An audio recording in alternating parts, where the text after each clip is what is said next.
Let's talk about Chapter 1. It makes up 21% of the exam. This percentage has been pretty consistent over the years. I think the lowest it's been is around 17% or somewhere in the teens. The key thing to remember is that Chapter 1's content is the most consistent part of the exam.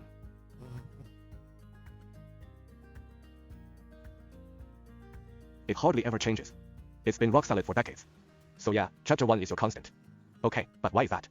Well, it covers universal auditing procedures. Whatever type of audit you're working on, you'll always use these concepts, as I mentioned before. Let's check out the goals for Chapter 1. Audit Planning. Alright, Audit Planning. This includes the section on the new system, implementing strategic auditing approaches. Now, about planning. It's on every single exam, guarantee. They test it over and over again. It's like they're constantly giving away free points. When you're planning an audit, keep in mind risk-based auditing.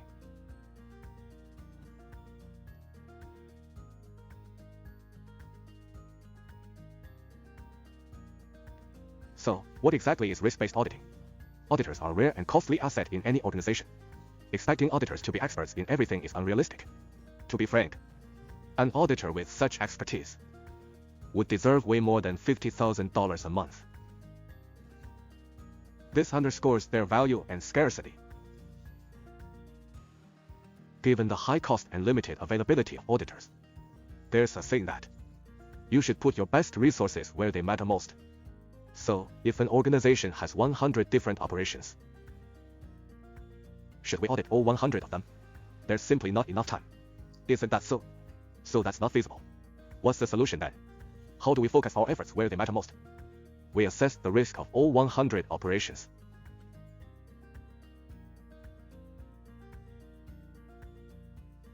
This gave us a prioritized list. For instance, Operation 1, Operation 8, 15, 20, and third one. These are all organizations' high-risk operations. Wouldn't you agree? If these operations face risks, it could severely impact the organization. So we focus our core resources on these high-risk areas and operations. This approach is called risk-based auditing. Got it? Now, about the exams. I want to stress this. In a single exam paper, you'll often find at least 3 questions on this topic. So risk-based auditing questions are like free points. Let me stress this once more. Where should we focus our auditing resources? On high-risk areas, of course. Or more specifically, on high-risk business operations. These pose the greatest potential impact and loss to the organization. You'll see. So keep this in mind, folks.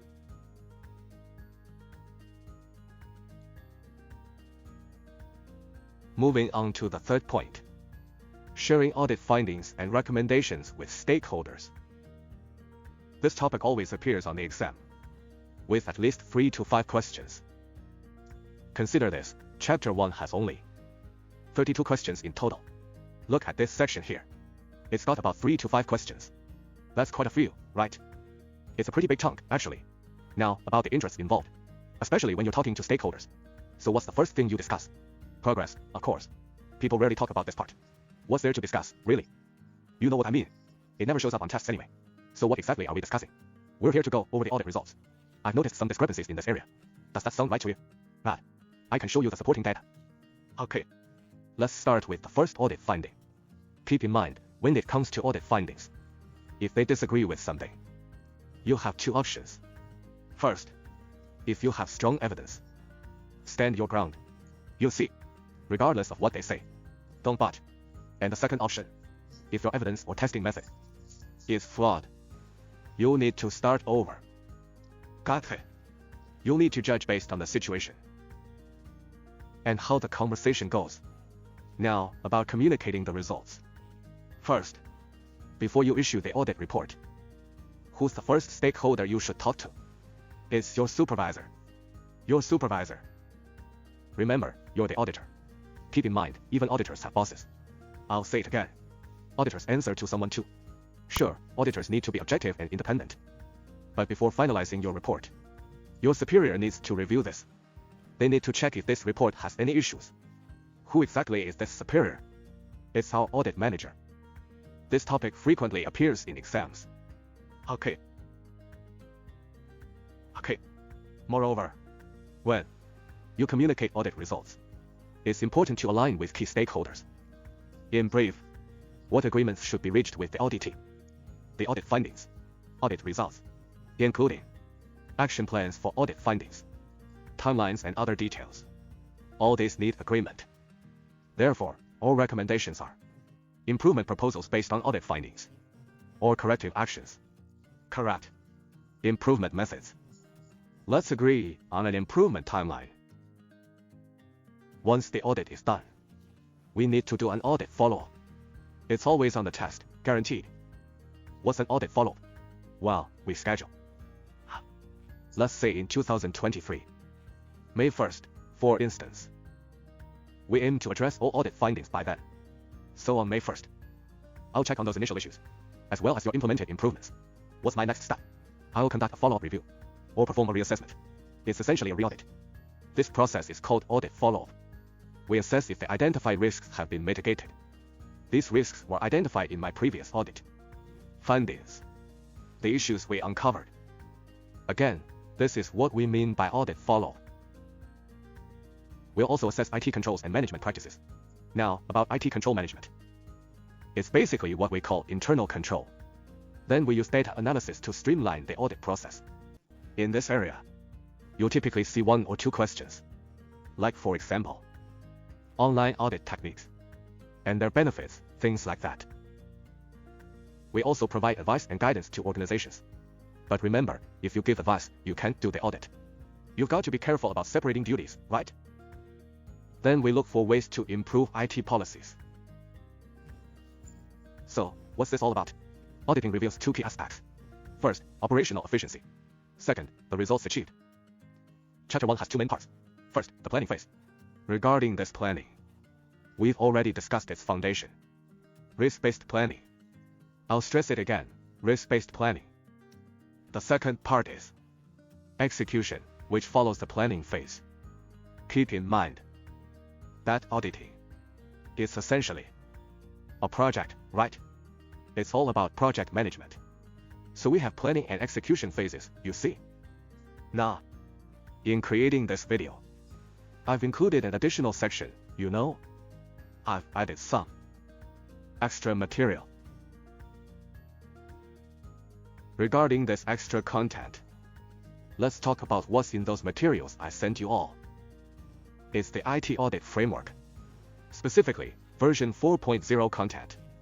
Since hardly any of you read the textbook, I've gone ahead and included this stuff right in the slides. A lot of Chapter 1 exam questions will be based on this audit. The audit framework. Now, you might hear folks say, hey, this isn't in the textbook.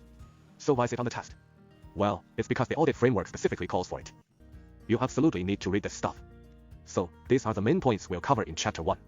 Again, the key points for Chapter 1. Except for this section, which has been shuffled around a bit. It was previously in Chapter 3. But now it's been moved to Chapter 1. As for the rest of the content, as I've just mentioned, it remains unchanged, okay? We're covering the same material. Now, the first section deals with the audit framework. This is some additional material for you, alright? Let's quickly review this supplementary content. Audit structure. 3 main components. General standards. Performance and reporting standards, General standards are basically the guiding principles. And all that stuff. Now, about performance standards. How do you plan this? How do you supervise? How do you evaluate? How do you do attestation audits, right? And so forth. When it comes to reports, it's your own work. We're talking about the final audit report here. Then there are auditing and attestation standards. This section covers general standards. There's quite a lot to cover, isn't there? Next, we have the must-know part. And the absolutely crucial part. The must-know part is about execution. The absolutely crucial part is about reporting. So that's how we divide these aspects. The first key point is the audit charter. It's guaranteed to appear in every exam. It's a hot exam topic. Speaking of the audit charter, we've talked about this before. Regarding Chapter 2, what did we discuss again? The steering committee, right? Its responsibilities. Where are they defined? In the charter, of course. I asked you to apply this concept broadly. Remember? So, about the auditor's role. An auditor's responsibilities, duties and authority. Where are these documented? They're outlined in the audit charter. Okay, so the charter is a key exam topic. This is the primary requirement. These are the key points you'll be tested on. It outlines the audit function. So what exactly is the audit function? Well, function here means the audit department. What's the purpose of the audit function? It's about duties, powers, and responsibilities, you know? The first point often comes up in exams. The second one's also testable. Audit charter. Who's supposed to approve the audit charter? Keep this in mind. If there's one. Audit committee. Hang on a sec.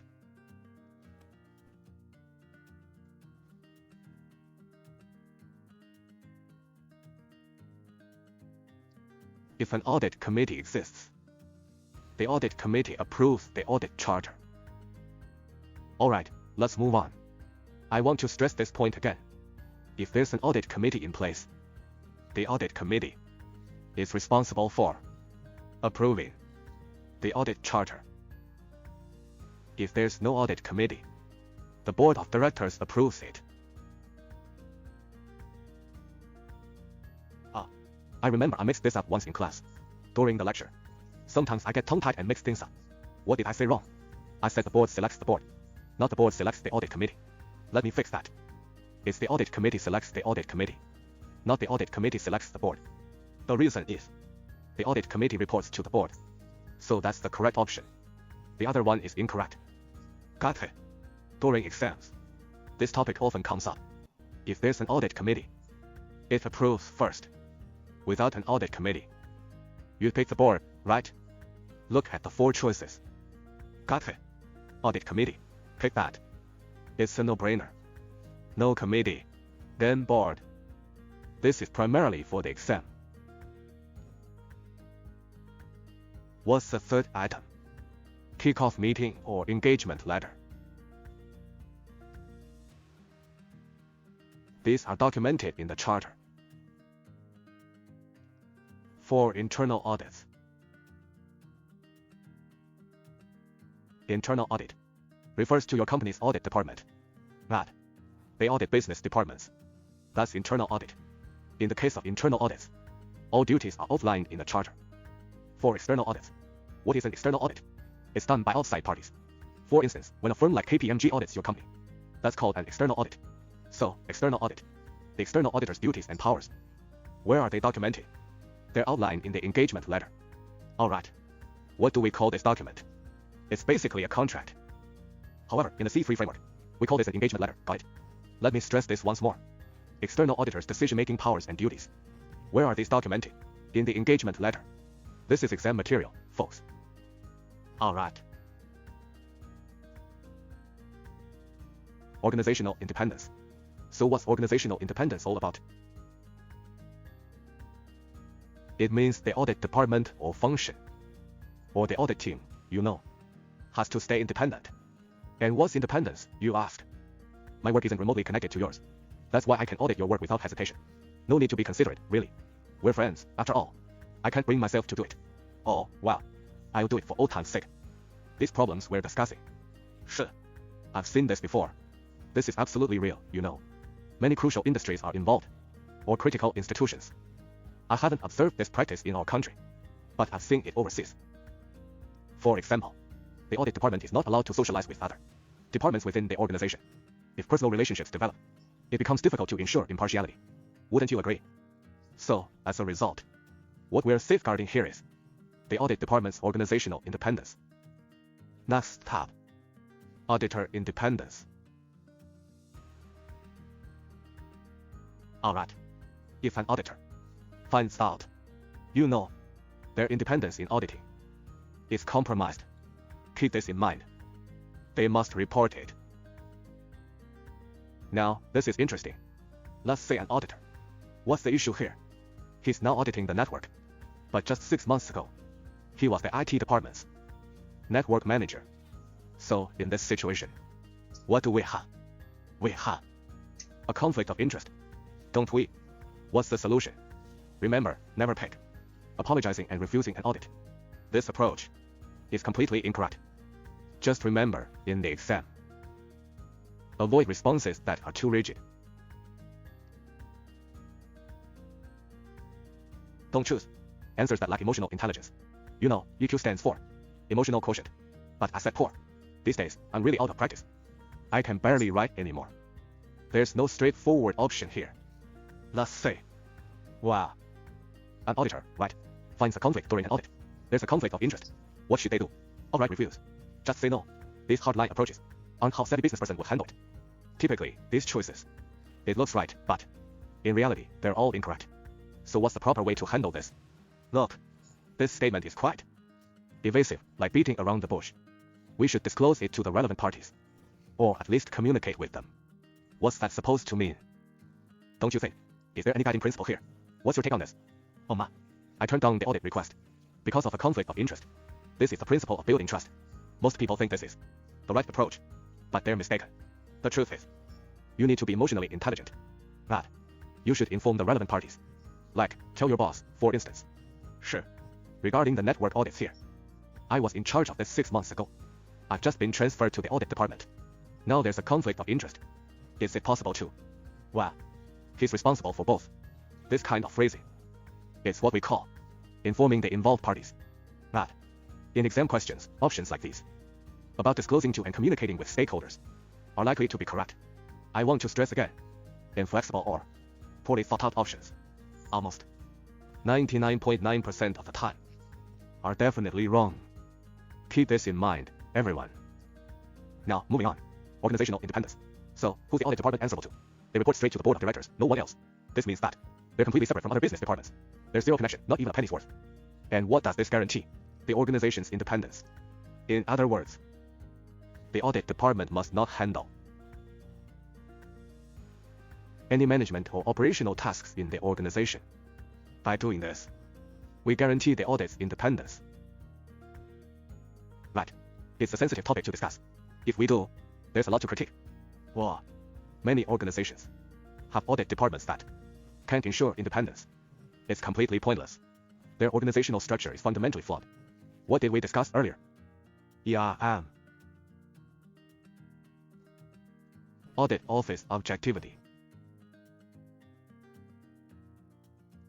Objectivity. So, what exactly is objectivity? Well, it means that all your conclusions are firmly grounded in facts.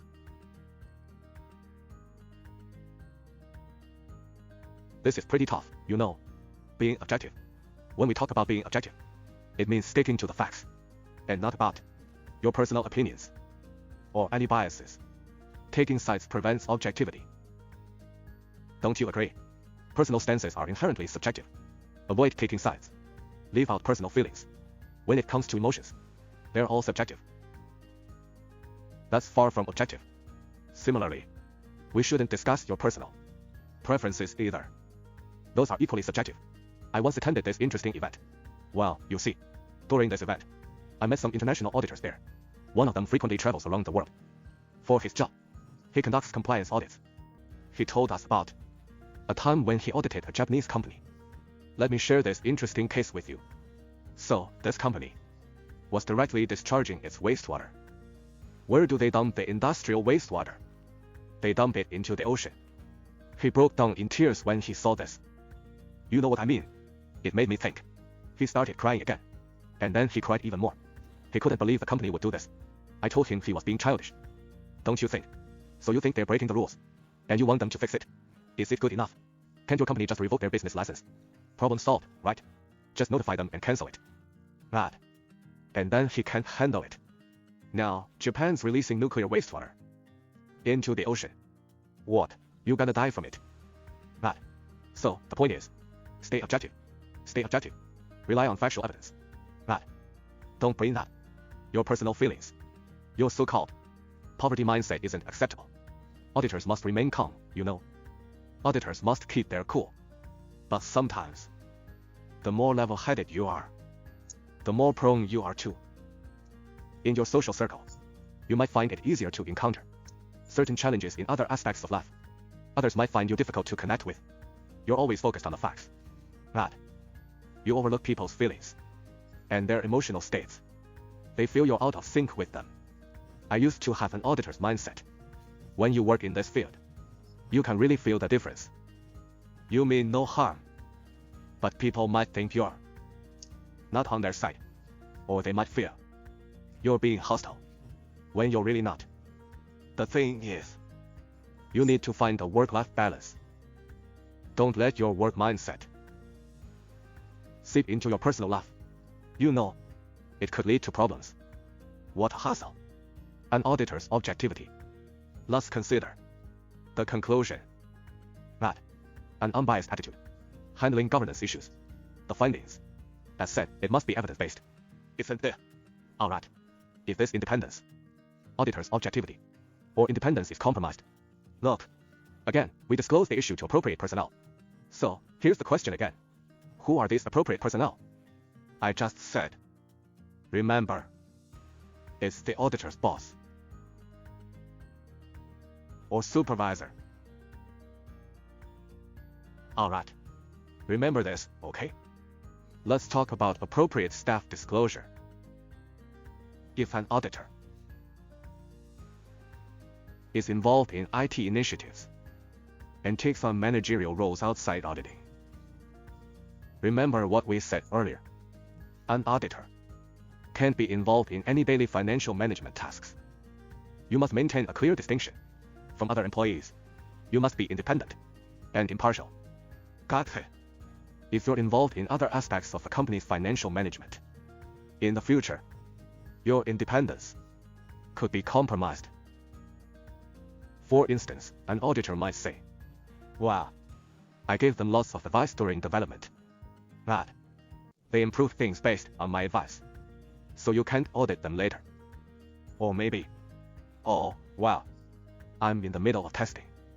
I'm doing the tester's job, so you can't audit this later, right?" Aim for the quickest and simplest approach. Just get a quick overview, okay? For instance, you can reasonably anticipate which standards to follow. Use industry guidelines to complete the task. Or the audit work, you know. Exercise professional skepticism. What do we call this? Due diligence. Let's talk about two things. The first one is diligence. Diligence. Due diligence. That's due diligence. And the second one is due care. Care. Oh, it's called dereliction of duty. Or breach of duty. What legal term do these two refer to? They're legal concepts. As I mentioned before, in some countries, executives can be charged with a specific offense. You know, the higher your position, the more likely you'll be liable. What's it called? Neglecting your job. Neglect of duty. Right. Okay. Who does this apply to? Positions above director level. So what's due diligence? What about responsibility? Well, due diligence means, before you decide, you should consider things like legal requirements. You need to conduct thorough research and assessment. Right. Okay. What else should you do? You should make comprehensive comparisons. What do we call this process? It's your due diligence. What does due diligence mean? You've done your research and made an assessment. Now, what steps should you take? This is called due diligence. So, due diligence isn't covered in CISA exams, but professional care does relate to this concept of diligence, doesn't it? So, the auditor will carry out an investigation, conduct due diligence, and maintain professional skepticism. This means before taking action or reaching conclusions, you perform what's known as due diligence. As we were saying beforehand, you need to make an assessment. Now, let's dive into the research. What category do these fall under? It's all about due diligence. Let's get a quick overview of this. We'll skip over business proficiency, as that's a given. So how do we maintain business proficiency? Ongoing professional development. Or rather, continuous, ongoing education and training. That's what you need to do. Regarding CISA, let me stress this point again. Once you pass the exam, there's something you need to do annually. you need to maintain your certification.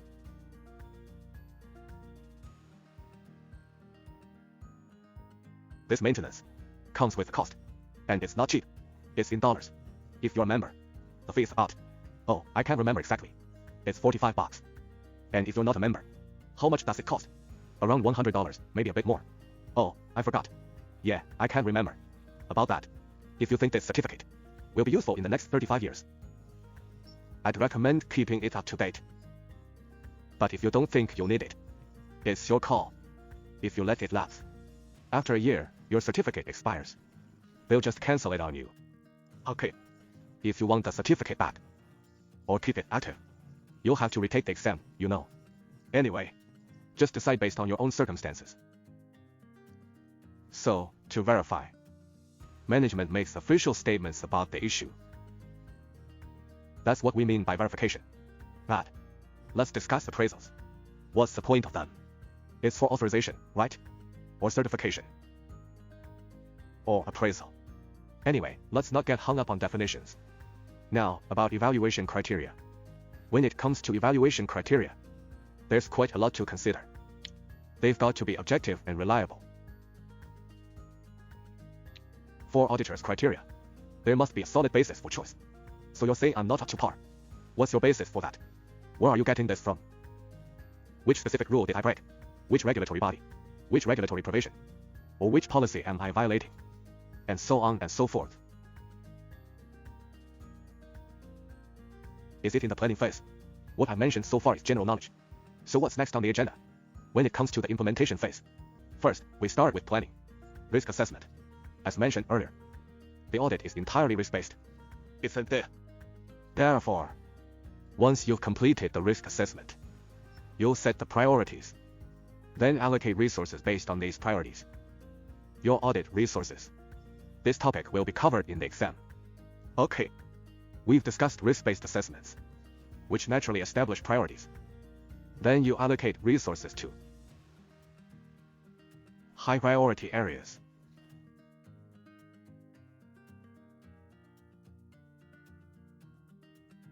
Now, let's talk about audit scheduling. An audit is a project that might last 2 months, 6 months, or even longer. You know why I think auditing is a great job? When I worked for a company being audited, our company was quite large. So, about our company's internal audit, I guess it's because we're a pretty big company. When we do our annual audit, it goes on for about 9 months. We have 1 internal audit per year, and each one takes 9 months. I guess the other 3 months are for training or something. When I think about this audit position, being an in-house auditor, man, it seems like such a cushy job. Don't you think? You're telling me this IT audit takes 9 months. I used to be on the vendor side. I'd say we could wrap this up in 2 months tops. But now it's dragging on for 9 months. Okay. So I'm thinking, you know, the job must be pretty chill, right? Now, if you're on the vendor side, it's a whole different ballgame. So, being on the client side, for big corporations, especially in finance, I'd say their auditing is pretty solid. They use risk-based business planning, which we've talked about before. So I'll skip that. Oversight of execution. During this oversight, tasks are done under supervision. I won't go into that either. And you know why else? Because in CISA auditing, we've covered numerous systems and areas. Not every auditor is an expert in every field. Auditors and project staff should only take on tasks within their expertise, or what they can reasonably expect to learn on the job. They should gain necessary skills, or work under supervision when needed. But one is what you can do by yourself. The other is what you can do with someone's help. But this is crucial in task execution and oversight. This point often comes up in exams. If you can't do it yourself, what then? Well, let's say you need to do a network audit. That blasted thing. But our colleague, you see, right in the middle of our peak season, he had the nerve to quit on us. He was our networking guy. Now we're left without any networking expertise. Not a single person can handle network audits. What are we supposed to do now? Remember, whatever you do, don't say, "Oh, but I'll pick it up. I'll bust my chops to get this done." That's just not gonna cut it. That's not the right approach. If you find yourself lacking the necessary skills, alright, bring in outside help. What do we mean by outside help? We're talking about external auditors. Okay, got it. Make sure to remember this for the exam. When the internal team can't audit a specific area, or lacks the necessary auditing skills, you bring in outside help. Remember, outside help means external auditors. This is a guaranteed exam question, every time. Now, during the audit execution and oversight, you must document every step. These documents are known as audit working papers.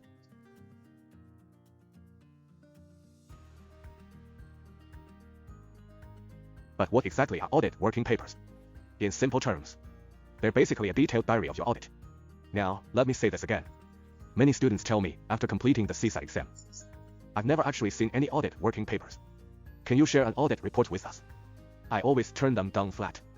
Well, because these papers and reports are company secrets.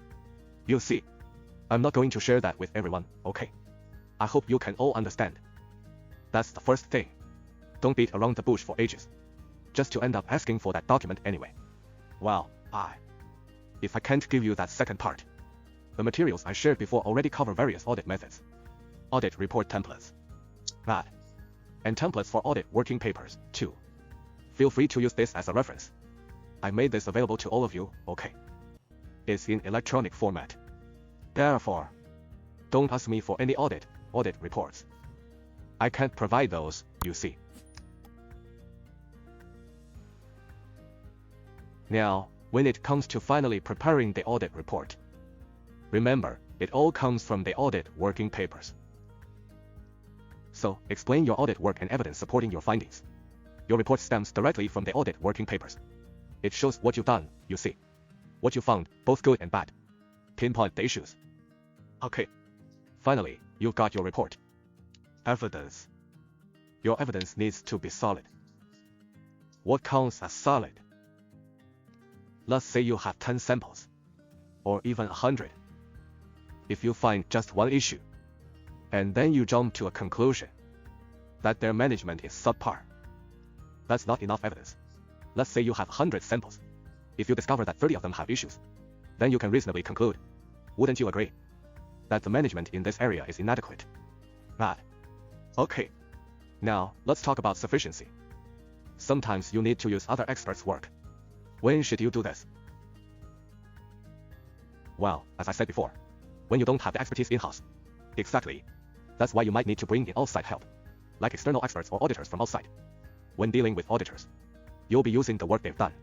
This work we're talking about is their audit findings, you see, or the outcomes of their audits.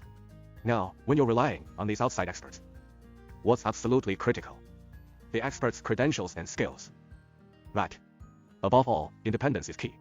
It's unacceptable for external experts to, have conflicts of interest with us, or any vested interests. That's a big no-no. Using external experts' work. These 2 points often come up in exams.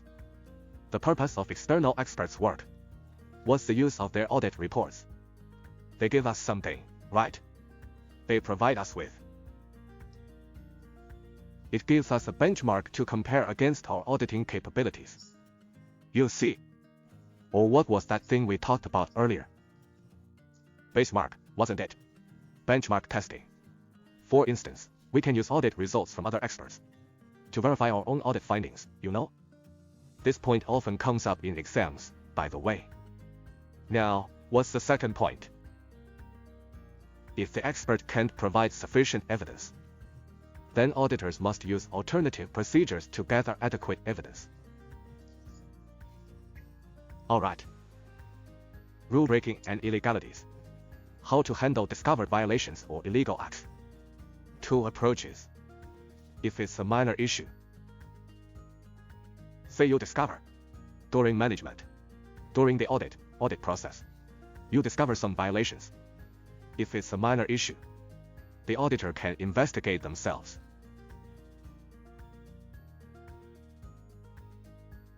And then, well, further. Gather more evidence.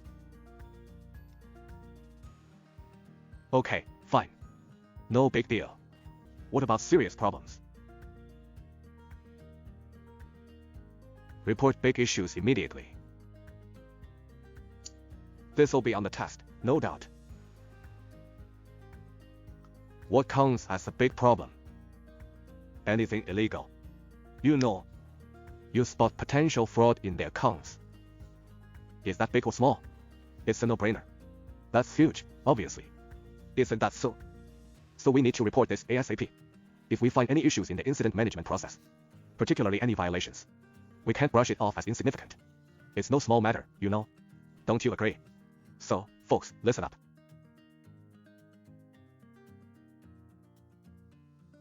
I've got a security reminder for this video call.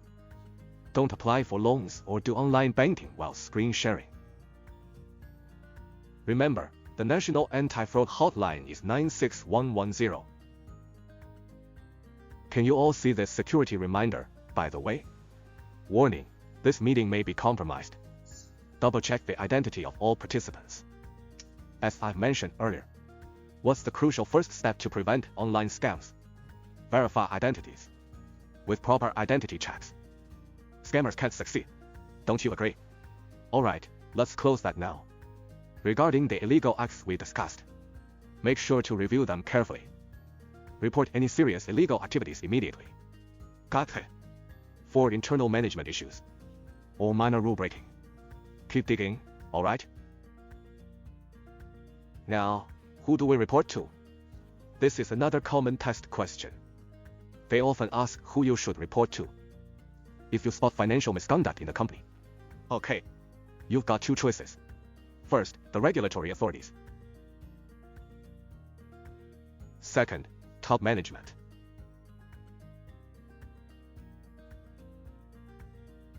Who should we report to? Remember, auditors must not bite the hand that feeds them. Don't rush to report company violations externally. To government authorities. Suppose our company has some questionable practices. It would be wrong to handle it this way. The right move is to report it to senior management internally. Okay, got it. Everyone, please take note of this crucial point. Be mindful of this, especially regarding who to report to. Your audit committee. Isn't that so? So, this is crucial to remember when it comes to communicating with regulators, or if some communications are restricted. You see, you must first inform your senior management, the board of directors, or the audit committee. Understood? When you discover major violations or illegal activities, should you immediately report to the regulators? Let me stress this again, auditors must not betray their clients. Direct reporting to regulators is not allowed. Properly escalate issues to upper management, specifically, the board or audit committee. This is a common exam topic in auditing. Please take note of this important point. It's crucial to internalize this principle. Maintain professional integrity at all times. Regarding audit reports, your reported findings must be objective and supported by sufficient evidence. Now, let's discuss follow-up activities. This process is termed audit follow-up. Regarding the audit follow-up process, after you issue the report, others implement the corrective actions, correct? Have they followed the agreed methods for the corrective actions? This is what's called an audit follow-up. Alright, concerning the audit follow-up, let's have a look. Has management planned and acted promptly on audit findings and suggestions? This often appears in exams. The first key point to note here is, who is responsible for the corrective actions in the audit report? It's the management's responsibility, isn't it? The management team.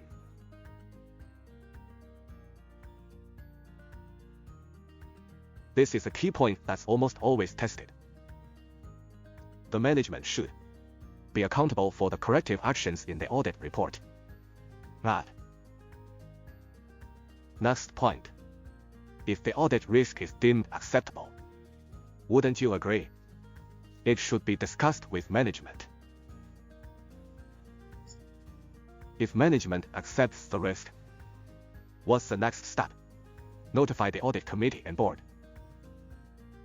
Correct. Why on earth would you say that? Management's accepted the risk. Yet we still inform the board and audit committee. It's about separating management from governance.